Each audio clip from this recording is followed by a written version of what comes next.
یہ قرآن ایک بابرکت کتاب ہے جسے ہم نے آپ صلی اللہ علیہ وسلم پر نازل کیا تاکہ لوگ اس پہ غور اور فکر کریں اور تاکہ اہل فہم اس سے نصیحت حاصل کریں۔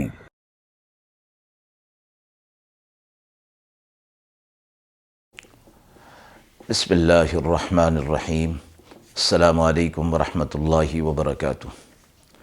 ناظرین کرام، درس قرآن مجید کے آج کے اس پروگرام میں ہم سورۃ الحج کی آیت نمبر 52 تا آیت نمبر 57 تک کا ترجمہ اور تفسیر پیش کر رہے ہیں، اور آخر میں پوچھے گئے سوال کا جواب ہوگا۔ اعوذ باللہ من الشیطان الرجیم، بسم اللہ الرحمن الرحیم۔ وما أرسلنا من قبلك من رسول ولا نبي إلا إذا تمنى ألقى الشيطان في أمنيته فينسخ الله ما يلقي الشيطان ثم يحكم الله آياته والله عليم حكيم ليجعل ما يلقي الشيطان فتنة للذين في قلوبهم مرض والقاسية قلوبهم وإن الظالمين لفي شقاق بعيد وليعلم الذين أوتوا العلم أنه الحق من ربك فيؤمنوا به فتخبت له قلوبهم وإن الله لهادي الذين آمنوا إلى صراط مستقيم ولا يزال الذين كفروا في مرية منه حتى تأتيهم الساعة بغتة أو يأتيهم عذاب يوم عقيم الملك يومئذ لله يحكم بينهم فالذين آمنوا وعملوا الصالحات في جنات النعيم والذين كفروا وكذبوا بآياتنا فأولئك لهم عذاب مهين۔ آیات مبارکہ کا ترجمہ ملاحظہ فرمائیں۔ اور جو رسول بھیجا ہم نے آپ سے پہلے یا نبی، سو لگا جب وہ خیال باندھنے تو شیطان نے ملا دیا اس کے خیال میں، پھر اللہ مٹا دیتا ہے شیطان کا ملایا ہوا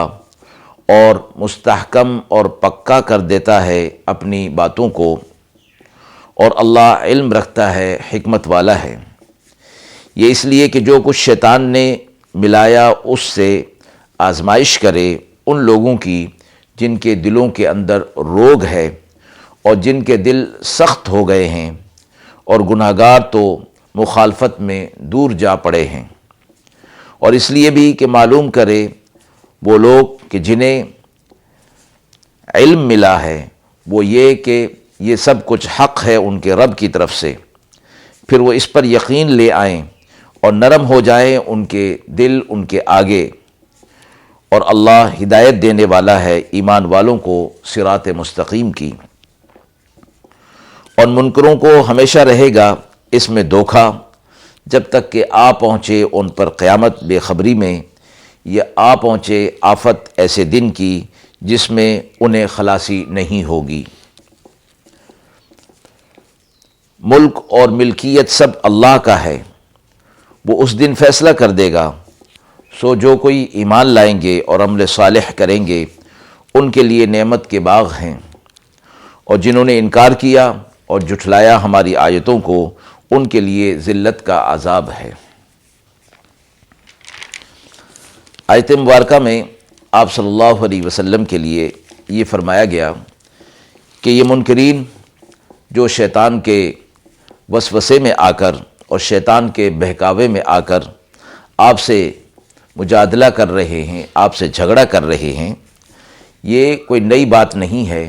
بلکہ آپ صلی اللہ علیہ وسلم سے پہلے جتنے نبی اور رسول بھیجے گئے ان کو بھی یہ معاملہ پیش آیا کہ اللہ تعالیٰ کے احکامات میں سے جو کچھ انہوں نے پڑھا اور شیطان نے اس کے پڑھنے میں اور ان چیزوں کے احکامات میں کفار کے دلوں کے اندر شبہ اور وسوسہ پیدا کر دیا، اور اس وجہ سے وہ اس نبی اور رسول کے ساتھ اعتراض کرنے لگے۔ اب یہ کفار بھی آپ کے سامنے انہی شبہات اور اعتراضات کو پیش کر کے پہلے بھی انبیاء علیہ الصلوۃ والسلام سے مجادلہ کرتے رہے ہیں اور آپ سے بھی یہ لوگ کر رہے ہیں۔ اس لیے آپ صلی اللہ علیہ وسلم کو اس بات کی تسلی دے دی گئی کہ یہ کوئی نئی بات نہیں ہے۔ پھر فرما دیا کہ اللہ تعالیٰ شیطان کے ان ڈالے ہوئے شبہات کو اور وساوس کو جوابات دے کر ان کو بالکل ختم کر دیتا ہے، نیست و نابود کر دیتا ہے، جیسا کہ قرآن مجید کی آیات کے اندر ان کے اعتراضات کا اور شبہات کا جواب دیا گیا۔ پھر اللہ تعالیٰ اپنی آیات مضامین کو اور زیادہ مستحکم کر دیتا ہے، اگرچہ وہ پہلے بھی مستحکم تھیں اور پر یقین تھیں، لیکن اعتراضات کا جواب سامنے آ جانے کے بعد ان کے اندر یقین اور استحکام اور زیادہ پیدا ہو جاتا ہے، اس لیے کہ اللہ علم والا ہے، حکمت والا ہے، اور ان کے جوابات کو علم اور حکمت کی روشنی میں دے دیتا ہے، جس سے ان کے سارے اعتراضات کی بنیاد ختم ہو جاتی ہے۔ اور یہ بات اس لیے پیش کی تاکہ اللہ تعالیٰ شیطان کے ڈالے ہوئے شبہات کو ایسے لوگوں کے لیے آزمائش کا ذریعہ بنا دے کہ جن کے دلوں کے اندر شک کا مرض ہے۔ ایسے بھی لوگ ہیں کہ جن کا دل شک کے مرض کے اندر مبتلا ہو چکا ہے، تو یہ اعتراضات ان کے لیے آزمائش کا موقع بن جاتے ہیں، اور جن کے دل بالکل سخت ہو چکے ہیں کہ وہ شک سے بڑھ کر باطل کا یقین کیے ہوئے ہیں، سو ان کی آزمائش ہوتی ہے کہ دیکھا جائے کہ جب ان اعتراضات کا جواب آ گیا اور شبہات کا جواب دے دیا گیا تو اب یہ اس پر ایمان لاتے ہیں یا نہیں لاتے، حق کو قبول کرتے ہیں یا نہیں کرتے، اور اگر نہیں کرتے تو یہ ظالم لوگ واقعی دور کی گمراہی کے اندر مخالفت کر کے دور کی گمراہی کے اندر جا پڑتے ہیں، اس لیے کہ باوجود حق کو ظاہر کر دیا گیا اور باطل کو جھٹلا دیا گیا، اس کے باوجود یہ مخالفت سے بھی باز نہیں آ رہے اور اس پر ایمان بھی نہیں لا رہے ہیں۔ اور اسی وجہ سے ان اعتراضات اور شبہات کا جو آزمائش کا دوسرا مرحلہ ہے وہ یہ کہ جنہیں اللہ کی طرف سے صحیح فہم عطا ہوا ہے اور وہ لوگ اپنے نور ایمان کی ہدایت سے اس چیز کا یقین اور زیادہ کر لیتے ہیں کہ شبہات کا جو کفار کی طرف سے اٹھائے گئے تھے اعتراضات کا جواب اللہ کی طرف سے آ جاتا ہے، تو پھر ان کو یقین اور زیادہ حاصل ہو جاتا ہے، اور اس وجہ سے اس یقین کی برکت سے وہ اس پر عمل کرنے کی طرف راغب ہو جاتے ہیں اور ان کے دل بھی اس چیز کی طرف جھک جاتے ہیں، اور اللہ تعالیٰ پھر اہل ایمان کو صراط مستقیم کی ہدایت نصیب فرما دیتا ہے۔ اور جو کافر لوگ ہیں وہ اس کی طرف سے ہمیشہ شک ہی میں پڑے رہتے ہیں جو ان کے دلوں میں شیطان نے ڈالا تھا، یہاں تک کہ دفعتاً ان پر قیامت آ جائے گی اور وہ اسی شک کے اندر مبتلا ہوں گے، یا دنیا کے اندر اللہ کی طرف سے ان پر کوئی عذاب واقع ہو جائے، عذاب آ پہنچے گا تو پھر دونوں اگر یہ جمع ہو گئے، یعنی قیامت بھی اور عذاب بھی، اور یہ بڑی مصیبت کا دن ہوگا، تو اس دن یہ لوگ اگر دنیا کے اندر رہتے ہوئے کفر سے باز نہ آئے تو اس دن ان کی خلاصی نہیں ہوگی، اور وہ دن ان کے لیے کسی قسم کے نفع کا باعث نہیں ہوگا۔ بادشاہت اور حکومت اس دن یعنی قیامت کے دن اللہ کی ہوگی، اور ان کے درمیان اللہ فیصلہ کر دے گا جس بارے میں یہ لوگ دنیا کے اندر اختلاف کر رہے تھے۔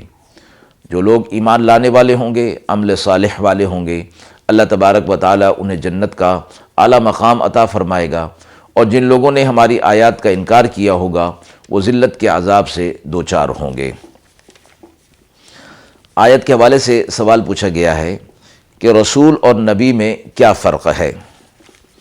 رسول اور نبی دو الگ الگ مفہوم رکھتے ہیں۔ نبی تو اس شخص کو کہتے ہیں جس کو اللہ تعالیٰ کی طرف سے نبوت کا منصب قوم کی اصلاح کے لیے عطا ہوا ہو، اور اس کے پاس اللہ تعالیٰ کی طرف سے وحی آتی ہو، خواہ اسے کوئی مستقل کتاب اور مستقل شریعت دی جائے یا کسی پہلے نبی کی ہی کتاب اور شریعت کی تبلیغ کے لیے اسے مامور کیا جائے۔ اس میں مثال پہلے کی حضرت موسیٰ علیہ السلام اور عیسیٰ علیہ السلام اور آپ صلی اللہ علیہ وسلم کی ہے، اور دوسرے کی مثال حضرت ہارون علیہ السلام کی ہے، جو حضرت موسیٰ علیہ السلام کی کتاب اور تورات اور انہی کی شریعت کی تبلیغ اور تعلیم کے لیے مامور تھے۔ رسول وہ ہے کہ جس کو مستقل شریعت اور کتاب ملی ہو۔ اس سے یہ بھی معلوم ہو گیا کہ ہر رسول کا نبی ہونا ضروری ہے، مگر ہر نبی کا رسول ہونا ضروری نہیں۔ وآخر دعوانا ان الحمد للہ رب العالمین۔